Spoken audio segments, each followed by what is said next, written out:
শুভ নববর্ষের সবাইকে রাধে রাধে। শ্রীমদ্ ভগবদ্ গীতার সপ্তদশ অধ্যায় শ্রদ্ধাত্রয় বিভাগ যোগের একটি শ্লোক পাঠ করার চেষ্টা করছি।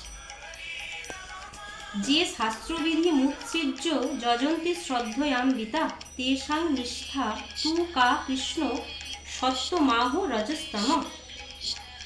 অর্জুন বলিলেন, হে কৃষ্ণ, যেসব ব্যক্তি শাস্ত্রবিধি পরিত্যাগ করে শ্রদ্ধা সহকারী দেবতাদের পূজা করেন তাদের নিষ্ঠা কিরূপ?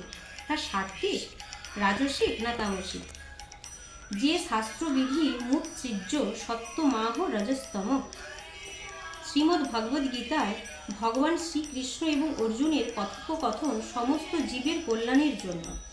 তাদের লক্ষ্য ছিল কলিযুগের মানুষেরা, কারণ দাপর যুগ তখন শেষ হওয়ার মুখে। আসন্ন কলিযুগের জীবদের দিকে লক্ষ্য রেখেই অর্জুন জিজ্ঞাসা করেছেন যে, প্রভু, যেসব মানুষের ভাব অত্যন্ত উচ্চ, শ্রদ্ধা ভক্তিও আছে, অথচ শাস্ত্রবিধি ঠিকমতো জানেন না, কিন্তু শাস্ত্রবিধি অগ্রাহ্য বা অনাদর করেন না, তাদের কি হবে? পরবর্তী সময়ে যেসব মানুষের সৃষ্টি হবে তাদের মধ্যে শাস্ত্রজ্ঞান অত্যন্ত কম হবে। তাদের প্রকৃত সৎসঙ্গ লাভ করাও কঠিন হবে, কেননা উচ্চকোটির সাধু মাহাত্ম্য আগের যুগেও কম ছিলেন, কলিযুগে তো আরও কম হবেন। কম হলেও কারো অন্তরে যদি আকাঙ্ক্ষা থাকে তাহলে তাদের সৎসঙ্গ লাভ হবে। কিন্তু মুশকিল হলো এই যে, কলিযুগে দম্ভ কপটচারের প্রাবল্যে দাম্ভিক কপটচারী ভণ্ড লোকেও সাধুর ভেদ ধরবে। তাই সত্যকার সাধু চেনা মুশকিল হবে। যদি পাওয়া যায় তাহলেও তাদের সহজে চেনা যাবে না। এরূপ অবস্থায় তাদের সঙ্গ করে যে বিশেষ কোনো লাভ হবে তাও স্পষ্ট নয়। তাই যারা শাস্ত্রবিধি জানেন না, ঠিকমতো সাধুর সঙ্গও লাভ করেন না, তবুও শ্রদ্ধা সহকারে পূজা অর্চনা করেন, এরূপ মানুষের ত্রিপ্রকার নিষ্ঠা হয়, তা সাত্ত্বিক, রাজসিক না তামসিক? সাত্ত্বিক ভাব আচরণ, বিচার, বুদ্ধি দৈবী সম্পদের লক্ষণ, এবং রাজসিক তামসিক ভাব আচরণ, বিচার, বুদ্ধি আসরিক সম্পদের লক্ষণ। সম্পদ অনুসারে নিষ্ঠা হয় এবং মানুষের ভাব আচরণ ও বিচার যেমন হয় সেই অনুসারেই তার স্থিতি বা নিষ্ঠা হয়ে থাকে। স্থিতি অনুযায়ী পরবর্তী গতি নির্ধারিত হয়। আপনি বলেছেন যে স্বেচ্ছাচারী হলে সিদ্ধি, সুখ এবং পরম গতি লাভ করা যায় না।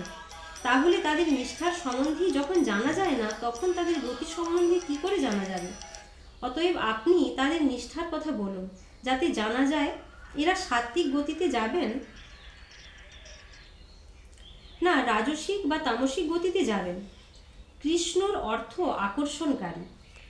এখানে কৃষ্ণ সম্বোধন দেওয়ার অর্থ বোধহয় এই যে, আপনি এরূপ মানুষকে অন্তকালে কোন দিকে আকর্ষণ করবেন, তখন তাদের কোন দিকে নিয়ে যাবেন। ষষ্ঠ অধ্যায় 37তম শ্লোকেও অর্জুন গতি বিষয়ক প্রশ্নে কৃষ্ণ সম্বোধন করেছিলেন কাং গতিং কৃষ্ণ গচ্ছতি। এখানেও অর্জুনের নিষ্ঠার কথা জিজ্ঞাসার অর্থ হল গতি তাদের কি গতি সম্বন্ধে। ভগবান মানুষকে আকর্ষণ করেন না, সে কর্মের অনুযায়ী নিজেই আকর্ষিত হয়। আসলে কর্ম অনুযায়ী ফল পাওয়া যায়, কিন্তু কর্মফলের বিধায়ক হওয়া ভগবানের আকর্ষণ হয় সমস্ত ফলের ওপর। তামসিক কর্মের ফল যদি নরক ভোগ হয়, তাহলে ভগবান নরকের দিকে আকর্ষণ করবেন। প্রকৃতপক্ষে নরকের সাহায্যে পাপ নাশ করে ভগবান প্রকারান্তরে তাঁর দিকেই আকর্ষণ করবেন। কারো প্রতি তাকে নিজের কোনো পক্ষপাতিত্ব নেই। তাই আসরিক যোনি গমনকারী ব্যক্তিদের জন্য ভগবান দুঃখ করেন যে এরা আমাকে প্রাপ্ত না হয়ে অধোগতি প্রাপ্ত হয়, কারণ এদের অধোগতিতে যাওয়া ভগবানের মনোপুত নয়। তাই মানুষ সাত্ত্বিক হোক বা রাজসিক হোক কিংবা তামসিক, ভগবান সকলকেই তাঁর দিকে আকর্ষিত করেন।